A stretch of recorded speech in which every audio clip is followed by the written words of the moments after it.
यह कथा रामायण के उस प्रसंग की है जब हनुमान जी लंका में माता सीता की खोज करते हुए रावण की सभा में बंदी बनकर पहुंचे थे। ये वो क्षण था जब राक्षसों ने वानर समझकर उनका उपहास उड़ाया, लेकिन जब हनुमान जी ने अपना विराट रूप धारण किया तो पूरी लंका थर्रा उठी। 1. रावण की सभा और हनुमान जी का अपमान। हनुमान जी को मेघनाद ने ब्रह्मास्त्र के प्रयोग से बंदी बनाया था। जब उन्हें रावण के दरबार में लाया गया तो अहंकारी रावण ने उनका अपमान किया और उन्हें साधारण वंचर कहा।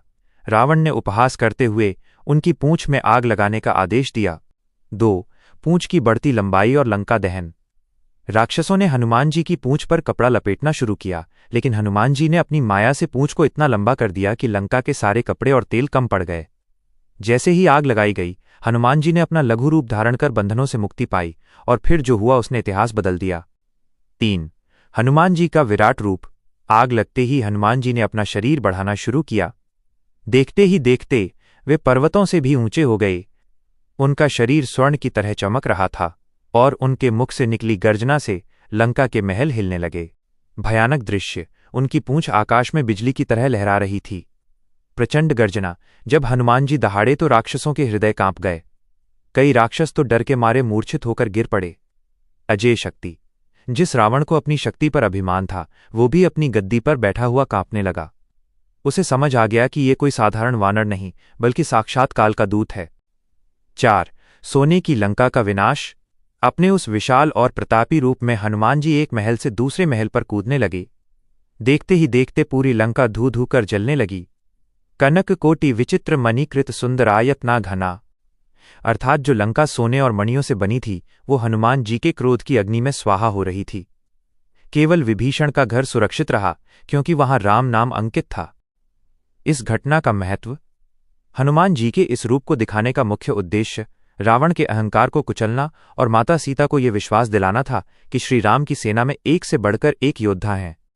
निष्कर्ष। हनुमान जी का वो विराट रूप इस बात का प्रतीक है कि जब धर्म पर संकट आता है तो भक्त अपनी भक्ति की शक्ति से असंभव को भी संभव कर देता है। लंका के राक्षस उस दिन समझ गए थे कि अब रावण का अंत निकट है। जय श्री राम। जय हनुमान। लकुश और लंका दहन के बाद की ये कथा और भी रोमांचक है।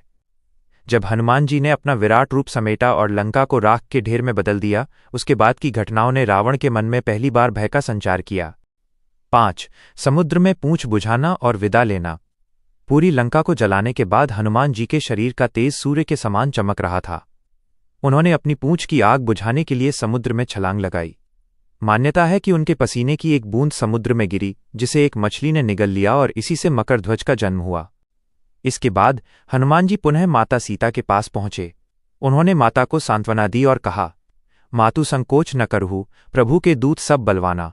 अर्थात, हे माता, संकोच न करें, प्रभु श्री राम के पास मेरे जैसे और भी अनगिनत बलशाली वानर हैं। 6. श्री राम के पास वापसी और मिलन। जब हनुमान जी वापस लौटकर श्री राम के पास पहुंचे तो उन्होंने माता सीता द्वारा दी गई चूड़ामणि प्रभु को सौंप दी। हनुमान जी की वीरता और उनके विराट रूप का वर्णन सुनकर प्रभु श्री राम भावुक हो गए। प्रभु का आलिंगन। श्री राम ने हनुमान जी को अपने गले से लगा लिया। ये एक भक्त और भगवान के मिलन का सबसे भावुक क्षण था। रणनीति का आरंभ। हनुमान जी ने प्रभु को बताया कि रावण का अहंकार चरम पर है और अब शांति का मार्ग समाप्त हो चुका है। इसके बाद ही राम सेतु के निर्माण की योजना बनी।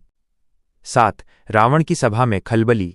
हनुमान जी के जाने के बाद लंका में मातम छा गया था। रावण के सबसे शक्तिशाली योद्धा और मंत्री इस बात से डरे हुए थे कि अगर एक दूत इतना विनाश कर सकता है तो जब स्वयं श्री राम अपनी सेना के साथ आएंगे तो लंका का क्या होगा। विभीषण ने रावण को समझाने की अंतिम कोशिश की और कहा कि हनुमान जी का वो रूप एक चेतावनी थी, लेकिन अहंकार के वश में होकर रावण ने विभीषण को लात मारकर निकाल दिया, जो अंततः रावण के सर्वनाश का कारण बना। हनुमान जी के विराट रूप की सीख। हनुमान जी ने अपना असली रूप केवल शक्ति प्रदर्शन के लिए नहीं, बल्कि सत्य और न्याय की स्थापना के लिए दिखाया था। उनका वह रूप हमें सिखाता है कि 1. विनम्रता। शक्ति होने के बावजूद हनुमान जी पहले शांति से पेश आए। 2. कर्तव्य। उन्होंने अपने स्वामी श्री राम के कार्य के लिए अपनी पूरी शक्ति लगा दी। 3. निर्भयता। राक्षसों के बीच अकेले होकर भी वे निडर खड़े रहे। हनुमान जी का वो विराट रूप आज भी भक्तों के मन में ये विश्वास जगाता है कि संकट चाहे कितना ही बड़ा क्यों न हो, अगर भक्ति सच्ची है तो विजय निश्चित है।